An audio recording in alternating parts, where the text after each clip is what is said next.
Hello, welcome. Hello, everybody. We'll give everybody a couple minutes to get on and also to let our special guest arrive. We have Dr. Katie Maloy joining us today, who's going to talk about maternal health and pre-pregnancy, post-pregnancy, during pregnancy. We have a bunch of reader questions or follower questions, which are great, and also a lot of our own questions because these questions never end no matter how many babies you have. So true. Do you want to talk a little bit about how you know Katie, or do you want to wait until she joins? We can talk a little bit about it. We'll just see her pop up, right? Yes, we'll see her and she will request to join, and then we'll We'll give her minutes. Yeah. Just 11 o'clock. Yeah. Yes, Katie and I are freshman year college roommates. She is from Michigan, and we met the first day of college in Maine. And she has gone on to be an OBGYN and has answered every question I've ever had about pregnancy, anything vagina related. Basically, if you've had any question, female question, and you're within 15 feet of me, she's received a text and she answers everything so graciously and kindly. She's the sweetest. Let's see, this is her. I'm going to just move this camera. It's a little She It's a doesn't little see too an much option towards to me. Join. Oh. She doesn't see an option to join. We wouldn't be able to see it. Oh. Let's see if. Nothing at me. Is there anywhere for us to request? Invite. Yeah, here we Oh. go. I'm going to invite her. Yep. See an invite pop up. Hopefully that worked. These things are always a little stressful in the moment. And new to us, we have not done that many of them to Yeah. have all the information. We'll see if she can figure out how to join us. Yeah. So anyway, she's received. Oh, I think it worked. Yay! Sorry, I had it all set up with my computer and then I couldn't figure out how to do it. So we're just going to do it with the cell phone. Hopefully everyone can hear me, and I'll That's try and great. adjust to this. we're doing it with phone. You're perfect. Hi. Hi, good morning. Good morning. How's it going? It's good. We have a snow day here. So we are pivoting to plan B. Oh my gosh, are you okay? Oh, we're fine. Yeah, it's so far it's like a little dusting, but we're supposed to get a ton of snow today. So we'll see how it goes. Okay. So the boys are home. Boys are home. Okay. Katie has 2 young sons, which we get a guest appearance. I was just telling everybody that we were freshman year roommates at college. We have been dear friends since. You have gotten every female related question I've ever had in the last 20 years, and also anyone I know has also asked you, whether I sent it over your phone number or I texted you. You have graciously answered everything. It's my job. Ultimate phone a friend. Ultimate phone a friend. She'll walk out of surgery and calmly answer a text of mine with like a totally unimportant question. And then Totally happy to do it. it doesn't help her that her husband is in emergency medicine and they have 2 kids. So she also gets most of my pediatric questions. Oh my gosh. Lots of pictures of children asking if things are okay. Do you want to go ahead and explain your history, like how you got where you are right now and your path as a doctor? Sure. So I did my training in Washington, D.C., and then after a residency, I worked for a couple of years locally in the D.C. area, doing some private practice. And then one of my current partners and I had done residency together, and she is very involved in the residency program that I currently work at. And she had invited me or recruited me to come and join her in this program in Ohio. And it ended up working out for us because we were struggling so much with childcare. Like, I feel like every family can relate to that right now. And so we moved back to Michigan to be closer to our family, which has allowed us to have a little bit more help with our kids for our crazy work schedules. So that's how we ended up here. And talk about your current role. So I am an academic laborist or OB hospitalist currently. So I do not have my own practice. I spend the vast majority of my time and effort teaching residents and then serving the patient population of our hospital that is seen in our resident clinic, or patients who come who don't have an assigned doctor. I do 24-hour shifts in the hospital. I'm kind of like an emergency doctor for obstetrics. Or any gynecologic emergencies that happen. So I'll take a ectopic pregnancy to the OR. I'll manage all the labor patients who are there for that day in conjunction with my resident team. And then when I'm not doing shifts, I spend a lot of time doing resident education and sort of coaching them and helping them learn to be what I hope will be excellent OBGYNs. For sure, under your care. And before you left DC, you did do private practice for a while where you saw patients from start to finish. Oh, yes. And I still do that with the residents, but they get to take ownership and sort of manage the patients. And I'm there as a mentor and an educator, making sure that everything they're doing is correct and helping them learn the process. Awesome.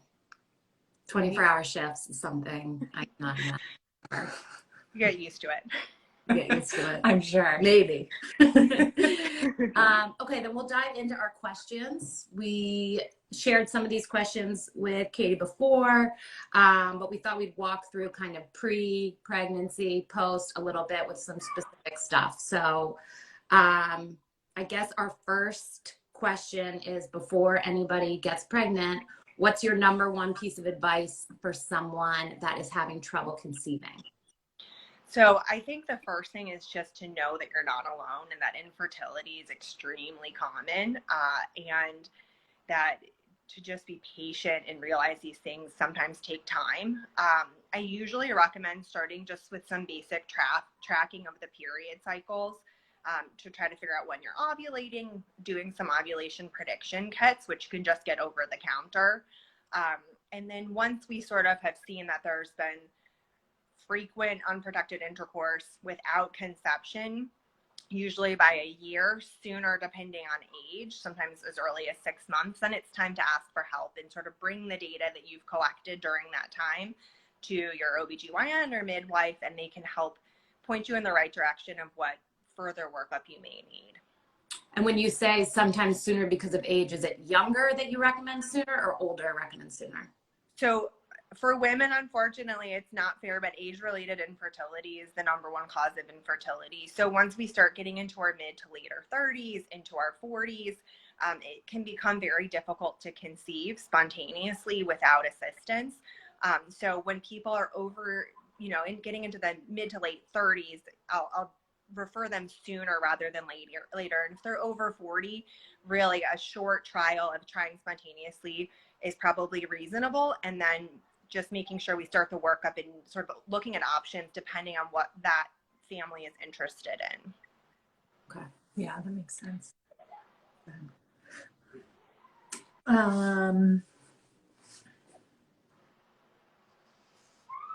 So probably in pregnancy, if that's kind of where you are, if you're able to get pregnant on your own, then can you talk a little bit about the length of pregnancy and how we track that? Because obviously it's like a little bit confusing. Even when you've had babies, well, we say 9 months, it's 10 months, but and then also about food during the early days when it's real tough to keep stuff down or do stuff that's agreeable. Absolutely. So the pregnancy is 40 weeks long. And so anyone who's managing pregnancies, we don't really talk about months at all because it doesn't line up exactly. I know in the popular vernacular, that's how we refer to it. But and that is dated since the last menstrual period. So there's actually 2 weeks of that 40 weeks that you're not pregnant yet, because most of the time ovulation will happen somewhere around that second week of the cycle. So it's 40 weeks in length. And then when we talk about full term of a pregnancy, early term starts at about 37 weeks of gestation. Term is regular term is at 39 weeks.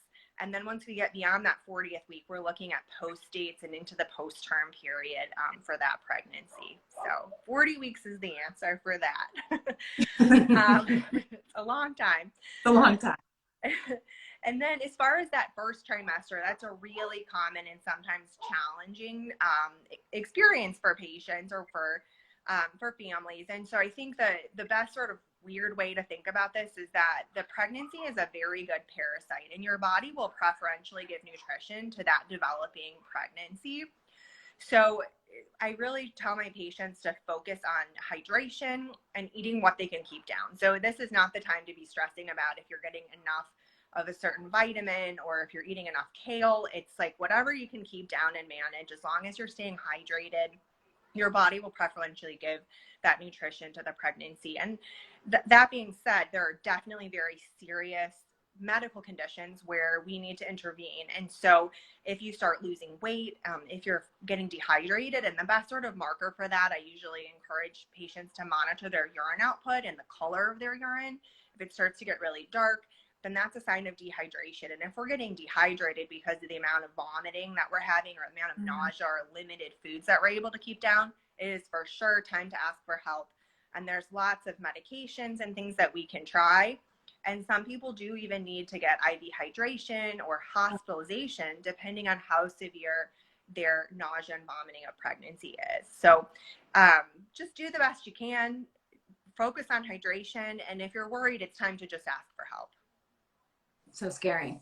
And there's like such a range of how you can feel that first 3 months. Yeah. And every pregnancy is different. Yeah. Yeah. Even within your own pregnancies, it can be so wildly different. Along those lines, obviously prenatal vitamins are considered essential.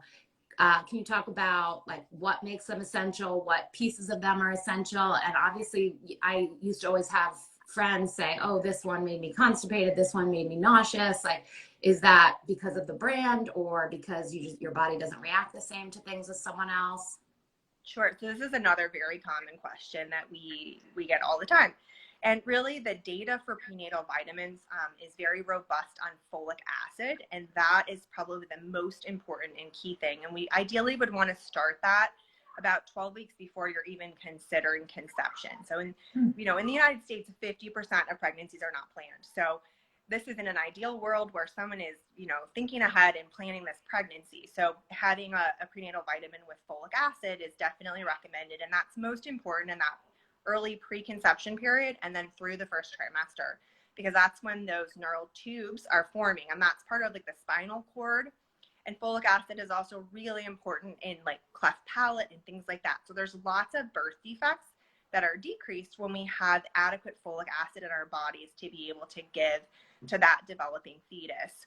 So the data, and this has been for many decades, has really been very studied just on folic acid. And so some of these newer prenatal vitamins will use an alternative of folic acid. They'll use folate or other derivatives. And the data just hasn't been done yet to say that those are equivalent. And so the OBGYN societies and the Society of Maternal Fetal Medicine have recommended sticking to something that has actual folic acid in it. As far as the constipation piece, that's usually because iron is also included in that prenatal vitamin, and iron is very constipating. So there are some prenatal vitamins that do not have iron in it. And so that's something that if you're not experiencing anemia or low red blood cell count, you may be able to omit that from your prenatal vitamin to decrease some of that constipation. I also frequently will tell people to just get the Costco size bottle of Miralax for the pregnancy, because many pregnant women experience constipation at baseline. And so it's just wise to kind of stay ahead of that. Some people do great with kiwis and prunes as far as like a dietary way to kind of decrease some of that prenatal vitamin constipation if they're not interested in taking Miralax. But it's something that we can easily overcome depending on how you're feeling. The prenatal vitamins, taking them on an empty stomach in the morning is going to definitely make that early trimester nausea and vomiting worse. And so sometimes I've had families that do better when we take the prenatal vitamin at night. They take it with a meal. Sometimes they'll do better with a gummy prenatal vitamin. And so there's lots of different things to try. And so my advice is usually take the vitamin that you tolerate, that you remember to take, and that's pretty much it. It doesn't have to be anything fancy. As long as it has folic acid, that's the most important thing. Right. Wow, that's great. Yeah, I never knew that. Yeah. And then we can't talk about pregnancy without at least touching on the subject of miscarriage, because it's super common. I think is it 15 to 25%? So it's very common. And, when I'm counseling patients on miscarriages, I just try to normalize that. And if they start asking friends or their moms, aunts, sisters, most women who've been pregnant in their life will have experienced a miscarriage. And that age, it's very age dependent. So depending on how old that person is, that rate of miscarriage is going to increase. But when we look at age 35, it's about 25% of recognized pregnancies will end in a miscarriage. So many. Yeah, that is so many. It caught me off guard. It happened on my first pregnancy, and I didn't realize that it could happen on your first, because it wasn't something I was talking about with my friends at the time, because I was one of my first friends to get pregnant. And people weren't just talking about it. And so to be totally surprised by it was just awful. So I'm glad that people are talking about it and that it's just more recognized and more known to be so common. Absolutely. And I think one of the things that I find helpful when I'm trying to encourage women to just feel that grief, because it's, as soon as someone finds out they're pregnant, they have feelings about that, whether it's positive feelings or negative feelings or neutral feelings, there are feelings about that. And giving the space to be able to process those feelings and work through them is really important.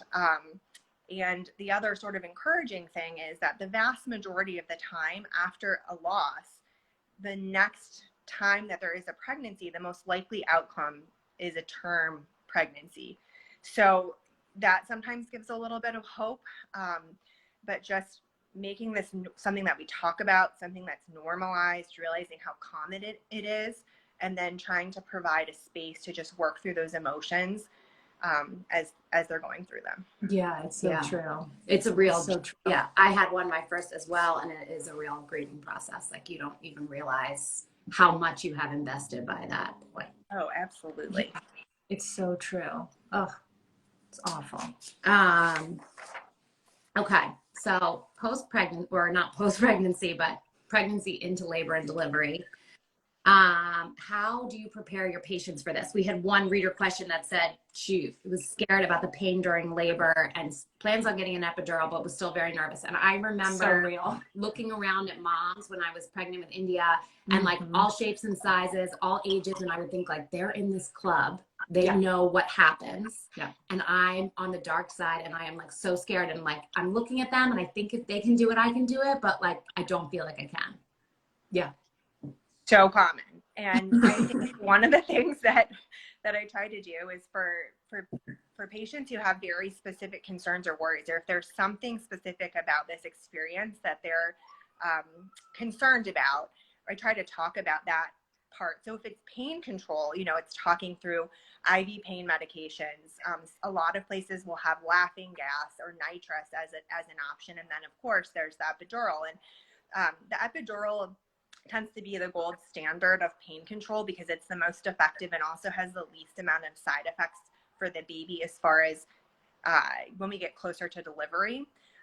And so it's also really common. Many women opt to have an epidural during their labor. And so even for women who choose not to have any pain control, I can't tell you how many times in my day during those really intense moments of the birthing process, it is really common for people to say, I can't do this. And that's when having a good support system at your side to sort of flip that switch and say, you absolutely can. And we're here to be your cheerleaders to kind of get you through those moments, because no matter what we're doing that's hard in our life, there's going to be moments when we feel like this is too much. And that is so true in all of laboring and also just parenting in general. But I feel like you're doing something that you've never done that's hard physically, if it's your first child, or maybe it's a a repeat pregnancy, but there's something different about this, or even just being in that hard moment of like laboring and getting ready to do the pushing part, it can be overwhelming. But having a supportive team at your side, you know, with family members that you want to have there, and then of course, hopefully an OB or a midwife that you've built a relationship with, that's when that relationship will really shine, when we can help through that challenging moment. But I'm always amazed at the resilience and strength of the human body. Yes. And it becomes instinctual. Like, no matter how much someone is nervous or panicking in that moment, the body really just figures it out most of the time, and we are able to have success. Yeah. And thank goodness is such a team effort there, because I loved my doctor and I would like do anything that she said, but it was really the nurses that were just, that's what I was going to say. mine. You're talking about a built relationship, which is so true, but you meet these nurses when you walk in that door and they take over like angels. They do. They are, he's a special type of person, and they are able to have that time with you, because usually our labor and delivery nurses have one, maybe two patients that they're taking care of. Whereas for myself, I know I'm managing like pretty much every patient who's there. So they just have that ability to be at the bedside and really take the time with the patients to help through those moments. It's really amazing. They're incredible. Okay. And then along the same lines, if it's not, you're walking in labor, in pain, nervous about that piece, talk about induction and what that's like, how many people need to do it. I had to do it for all 3 of my pregnancies. And then also stigmas attached to it. Because Liz was surprised to hear me say that, but I had so many people in my life say like, oh, they might want to induce me, but I really don't want to do that. Like there was a lot of question in that practice. Absolutely. So induction of labor has become much more common. And part of that is we just have more data on sort of ideal timing of pregnancy. And the old thinking before 2018 really was that induction potentially increased the risk of a cesarean section. There was a landmark study that was done in 2018 called the ARRIVE trial, and it really changed obstetric practice, because we looked at, and by me, I mean the researchers who completed the study, and it was a very robust and well done study, looked at first-time moms and then doing an induction at 39 weeks, and their primary outcome was cesarean rates. And so what they found was that there actually were some benefits of getting delivered in that 39th week. And so it decreased the rate of primary cesarean section, decreased the rate of the neonate or the baby needing support. And so those were some major benefits that we started to see. And so a lot of practices started to adopt this 39-week induction. And we actually call them now risk reducing inductions, because we know it decreases the risk of hypertensive disorders, high blood pressure issues in pregnancy, and then decreasing that C-section rate. So I think that stigma still exists, but there's definitely some very robust data to sort of say that we kind of know a little bit more now, and that we think that part of the benefit of getting delivered by that 39th week is that placenta is really not designed to last much longer than that. And so the further we try to push and test that placenta, we tend to see things that are placenta problems come up. So most hypertension or high blood pressure issues and preeclampsia, things like that we see in pregnancy, are placenta issues. And so if we get that placenta out before it becomes a problem, we can prevent that. And the reason we think the C-section rate decreases is for the same reason, that placenta stops doing its job as efficiently. And so we are able to have a fetus that tolerates labor better because it's getting better perfusion through a better working placenta. So interesting. Yeah. Yeah. My OB loved to say nothing good happens after 41 weeks because of that. I'd even push it to 40. Well, she always wanted me to be induced earlier, and I kept having the small, tiny hope that one of these babies would choose to come. But okay, well, we're on the topic. Yeah, let's talk about the C-section. What can someone expect if it's not planned? And Lizzy has been through that, so you could talk about it too. Sure. So, depending on the situation, if it's a scenario where we have time to really talk about it and prepare ahead of time, then I usually try to walk through as much detail as the patient is really comfortable with, learning about the details of the operating room, the team that'll be there, what they can expect for their surgery. And I have found that some birthing people want to know every detail of what we're doing during the surgery, and I will just walk them through what we're doing each step of the way. And others don't want to know at all. And so I really try to sort of balance that with their risks and benefits, and then also their desire of how much they want to know. In a true emergency where we're going for life-saving surgery, there's not really time to sit down and have a discussion, because either the mom is in trouble or the baby is in trouble, and we need to act really fast to get that done. And so those situations are incredibly scary for everyone involved, for the entire family who's there. And so when I'm running the show in that kind of situation, I really just try to look at the mom and tell her, this entire team of people is here to take care of you. And we are going to tell you as much as we can, but we're going to go really fast. And it often will feel kind of like a pit crew has swarmed in, and everyone is doing stuff to them to try to get us to where we need to be, which is getting that baby delivered really quickly.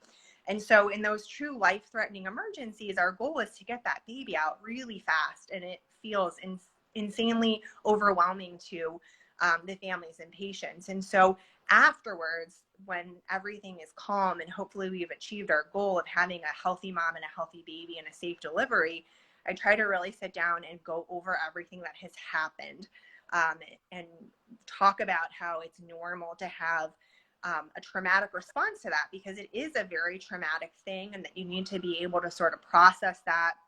We know that people who have a traumatic delivery have more postpartum depression and anxiety. And so we really try to sort of circle around that and go over everything and make sure that they feel heard and get their questions answered about the experience that they had. And if we have more time to do that, then we try to do it before we need to go to the operating room. And often when we're starting either a labor, like someone comes in labor or they're coming in for an induction, I try to set some groundwork of expectations. And there are three main things that make us need to go to the operating room. One is if the baby's not tolerating the labor. So the heart rate that we're seeing on those monitors is giving us signs that the baby's in distress. The second is if we're working to get that cervix to dilate and it just is not happening after lots of time and lots of different tricks and all of the medications we have. And then the third is if we get to pushing and we have several hours of pushing without any movement of that baby down through the pelvis. And so when it's a cervix or a pushing problem, we often have time to really talk about the buildup to the C-section. And even sometimes if it's a heart rate issue, if it's something that's not super severe, but if we get into a severe heart rate issue, then that's when we end up with those emergencies.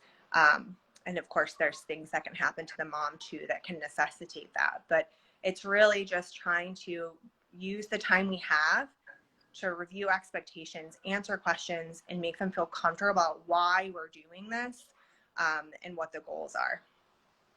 And in that emergency situation, is there a nurse next to you?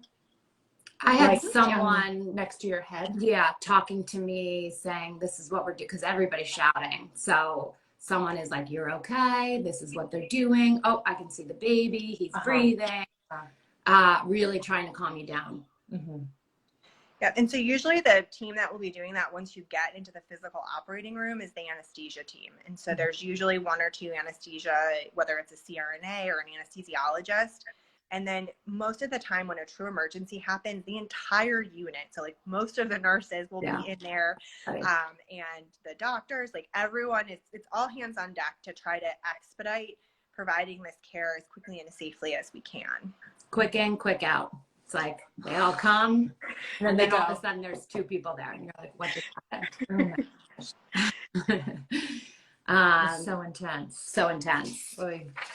We had a C-section question from a reader who wanted to know. She said her third C-section uncovered a uterine window. Would you say that means no more babies? What's a uterine window? Perfect. I was just going to say, let's start with talking about what that is. So a uterine window is when we do the dissection on a C-section and we get down to physically looking at the uterus before we make a cut in it. And so that uterus is it's a very strong muscle. You know, it's strong enough to push the baby out when we're giving birth. And so what can happen when you have C-sections is that every time we make a cut through that muscle, it's a weaker spot. It never gets as strong as it originally was. And so a window is that when we look in after making that dissection down to the uterus, that we can literally see into the uterus. And that means there's no strong muscle there. And that can be very concerning because it increases the risk of having something called a uterine rupture, where that old scar can break open either during labor, during the birthing process, or even during the pregnancy. And that is catastrophic. It's catastrophic to the mom and potentially to the baby as well. And so that's something that's very specific to her medical care. And I would recommend that she talk at length with the person who did her last surgery, because they're going to be the person who knows intimately the extent of that window, meaning how big it is, what kind of repair they did, and if they can counsel on whether or not they think it's reasonable to try again. Because the biggest risk with that is going to be the rupture of the uterus. And so even when someone has had a rupture previously, it's not 100% that it's going to happen again, but it's definitely an increased risk. And so that's something that really needs personalized counseling on risks for that specific person.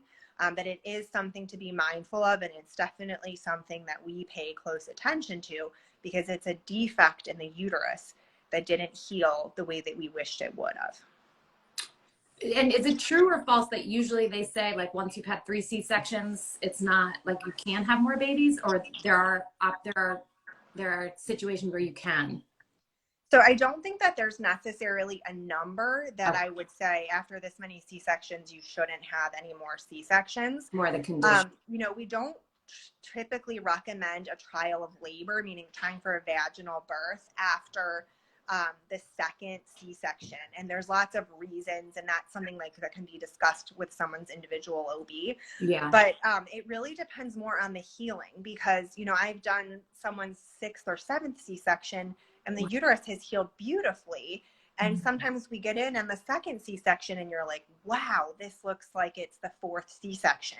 Wow. Because everyone's body heals so differently. So saying there's a specific number of C-sections is really not possible. But we do know that the more surgery we have, the more likely we are to have risks and get into trouble, like bleeding, scar tissue, things not being where they're supposed to be. So like the bladder sometimes will be where it's not supposed to be, or there can be adhesions or like sticky stuff between the bowel and the uterus. So these are all things that are very specific to someone's care, and needs to be discussed individually.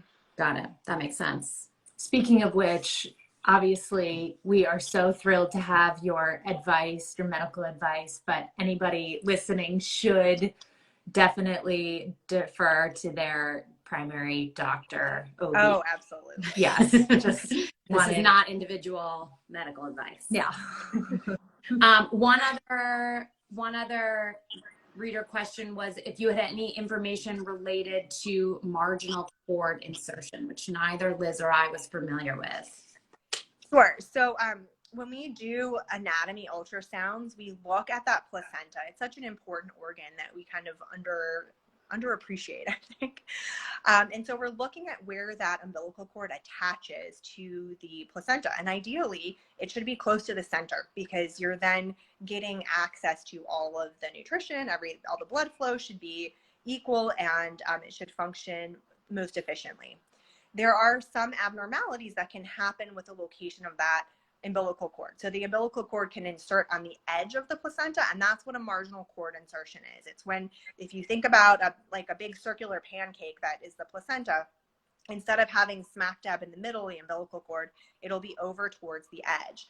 And there are other variations of this, something where even that umbilical cord inserts off of the placenta into the membranes, and that can be something very dangerous depending on where that is. And so that's why we're looking with that ultrasound.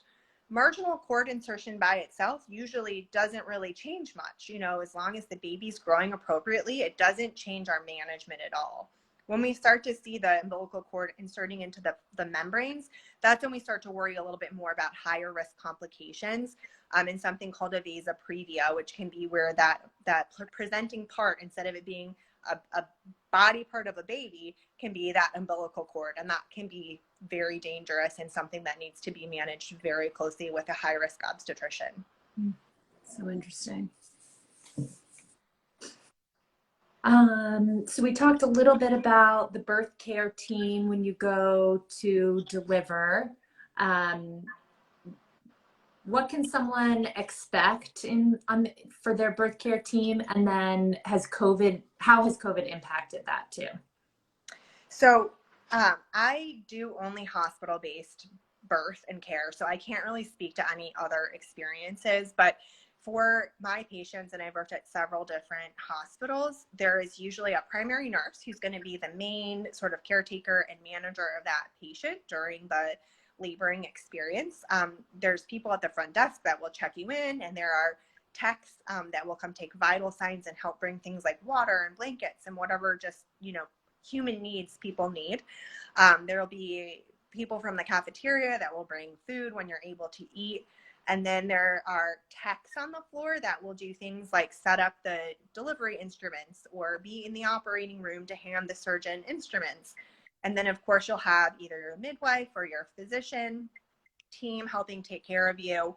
And then once the delivery part happens, moving over to a postpartum area in the hospital. Some hospitals do it all in one room. They do like labor, delivery, and postpartum in one room.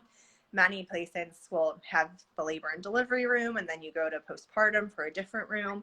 And so over there, you'll again have a nurse that's going to be your primary sort of point person.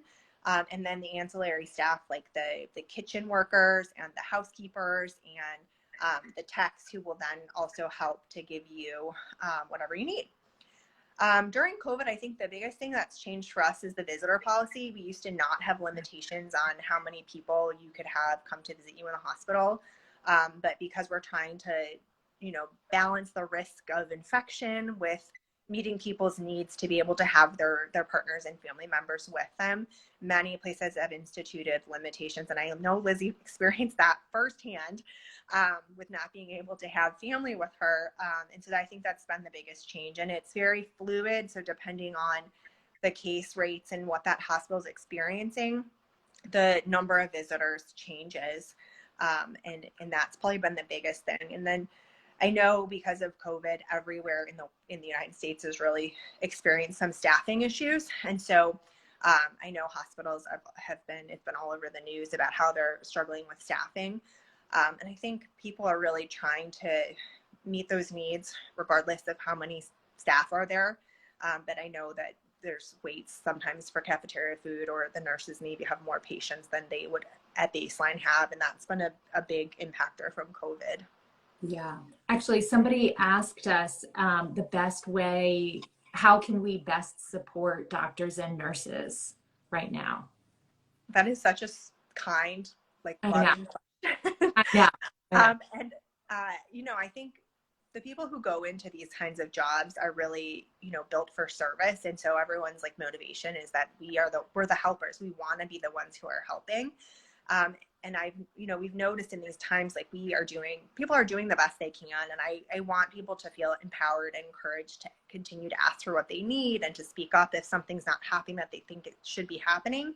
But just being kind in those interactions is really the best thing. Everyone is stressed. Everyone is functioning at a level that's not easy. And there's challenges on so many fronts. So everyone wants to meet those needs. And I think just if you need to ask for something multiple times, then please just do. And this is not talking about a safety issue, of course. If that's happening, please, you need to speak up very loudly. But for things like an extra glass of water, an extra blanket, just being patient and realizing that everyone's doing the best they can is really all we can ask for.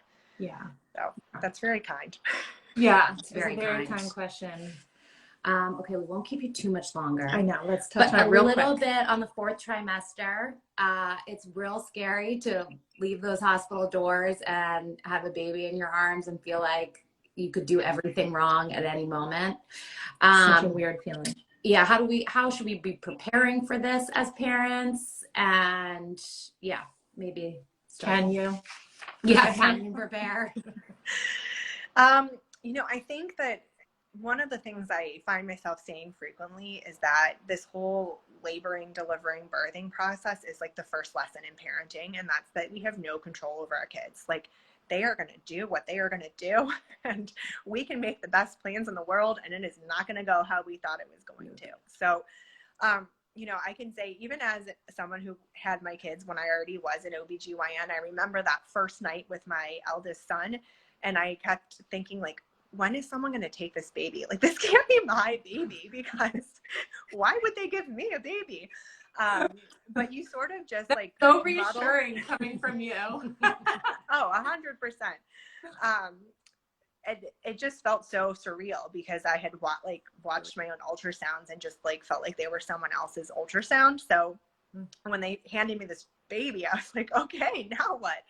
But I think we're all in it together, and people are so resilient, and they find a way to figure it out. And there's no perfect parenting. Like, just think about how many books and blogs and influencers there are that are coaching on parenting, and there's just no one way to do it. And I think as long as you're trying to do something reasonable and safe, then that's all you can do.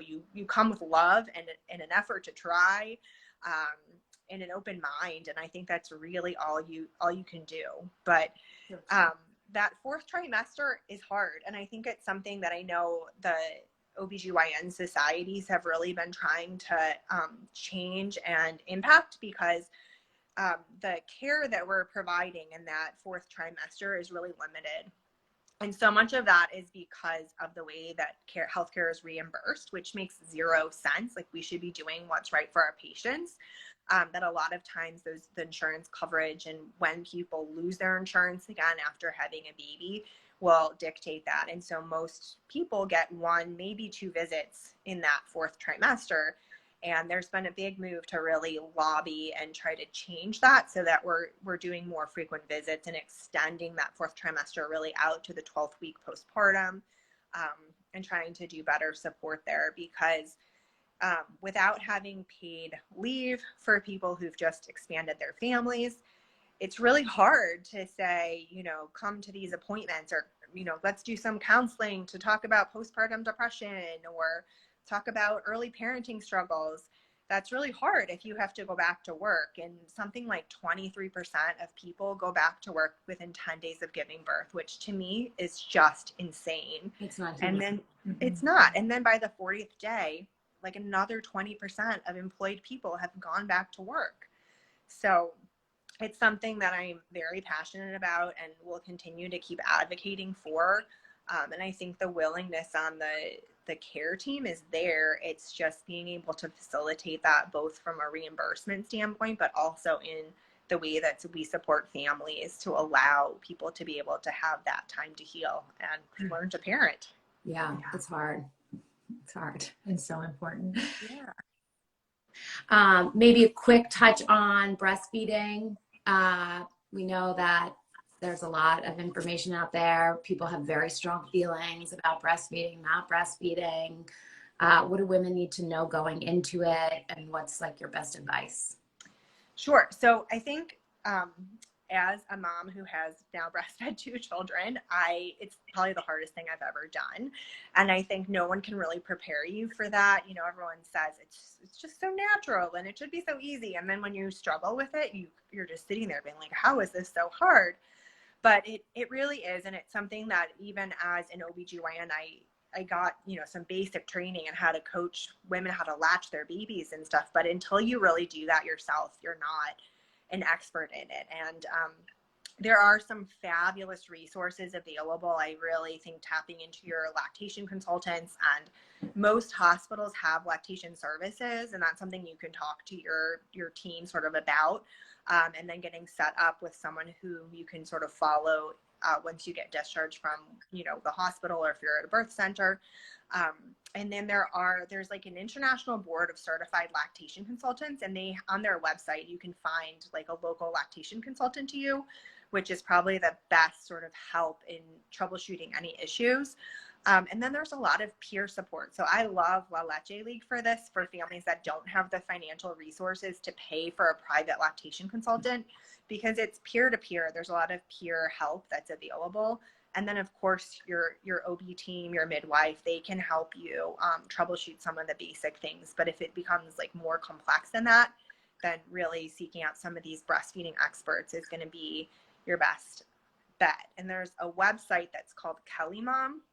And that website is one of my favorites. I tell patients about it all the time because it has a lot of great peer-reviewed sort of breastfeeding data and resources, because, we really want to be able to support families through this challenge, and using good data and best practices is kind of at least my goal as an OBGYN. So those are some of my favorite resources, but those breastfeeding issues are so specific that it really needs an individualized approach. Yeah.